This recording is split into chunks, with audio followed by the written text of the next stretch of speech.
When I was growing up, I really didn't have any female role models as far as police officers. I grew up in a small town, so there weren't female police officers or firefighters. I never even really considered that as being an option. My parents weren't able to go to college themselves, but they were always very encouraging about college. When I got into college, I kind of liked the psychology aspect of it. Once I got into psychology, I kind of liked the abnormal and the criminal psychology aspect of it.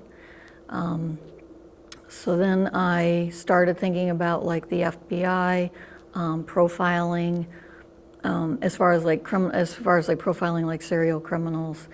I was accepted into John Jay and the City University of New York for their doctorate program in criminal justice with a minor in psychology. While I was there, I met a gentleman who worked at the New Jersey State Police who was able to get me an interview for the Violent Criminal Apprehension Program. I started working with all the county prosecutors' offices, and that's what I was assigned to different offices. So I started going out to the offices and working with them. And as much as I liked sitting behind the desk and trying to link crimes from different counties, I always kind of thought, I want to be out in the field. I want to be going out to these scenes. It kind of felt like they were having all the fun and I was sitting back in the office. So I was able to, I put an application into the prosecutor's office. It took about 3 years, but then I got an interview and was hired. And they asked if I'd be willing to go to the crime scene unit. And this is just when like CSI, this was about 20 years ago, so CSI was the big TV show. But I was still kind of like, I mainly just wanted to come to the prosecutor's office. I thought more like narcotics or something along those lines. But I was like, okay, if that gets my foot in the door, then that's what I'll do. So I started with forensics, and it turned out it was a perfect fit, and I loved it.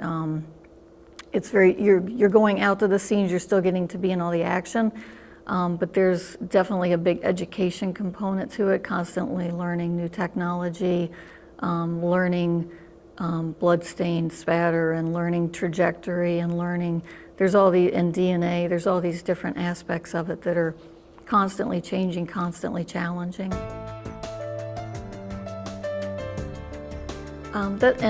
That's one of the first things I usually do when I testify. Is a good chunk of first testifying is just kind of explaining, and they even call it the CSI effect, where jurors are expecting that, everything that they see on TV and in Hollywood. So probably 15 minutes of my testimony is usually explaining how that's really not anything any more than the ER shows or like what's going on in the hospital. They typically show, the girls going out dressed in high heels, and the guys are in like, tight t-shirts, and they go in there, they're in the scene for like 2 minutes, they're back at the lab, they have their suspect, he confesses to everything, and it's like everything with that is wrong. We're out there in the big Tyvek suits. It's hot. It's either hot or freezing. It's never anything in the middle. And we're in the scene, typically a homicide. Especially if it's like an indoor homicide, we're probably there for 6 to 8 to 12 hours the first day, and then a lot of times we'll even go back a second day. They walk in there, they have, they take the one swab out of their pocket, they swab, and that's what they use, for the evidence. We're collecting, sometimes like 200 or 300 items of evidence out of a scene. We're photographing it, we're videotaping, and everything is like a process. Typically on the shows too, you'll see them walk in and they'll beeline right for the item of evidence. We're in there for hours. It's very methodical. We're going to photograph everything before we touch anything. We're going to videotape everything before we touch everything. Once they go to the lab on CSI, you see they have the results back in an hour. We're looking at, depending on the type of evidence, it's going to be 3 months to a year before we get results back on the items. The education, crime scenes is actually kind of tricky to get into, and I get that question a lot from people, and a lot of them that don't want to go through the police academy. With New Jersey, you do have to be a police officer. Some states you don't, like the ones you see on CSI, although they carry guns, they're not cops.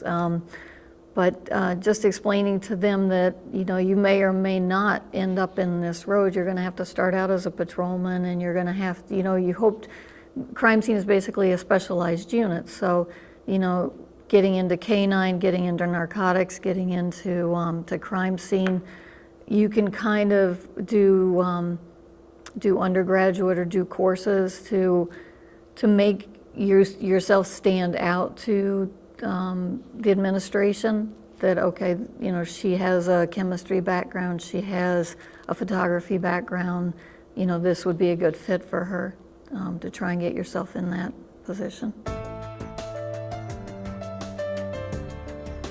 I actually cannot watch the CSI shows, and I'm finding that a lot of people don't enjoy watching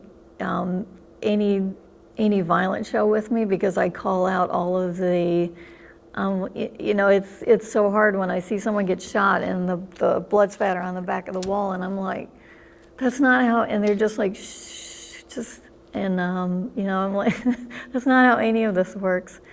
So really comedies, that's about all I can watch anymore. I can't do the crime scene or the violent ones.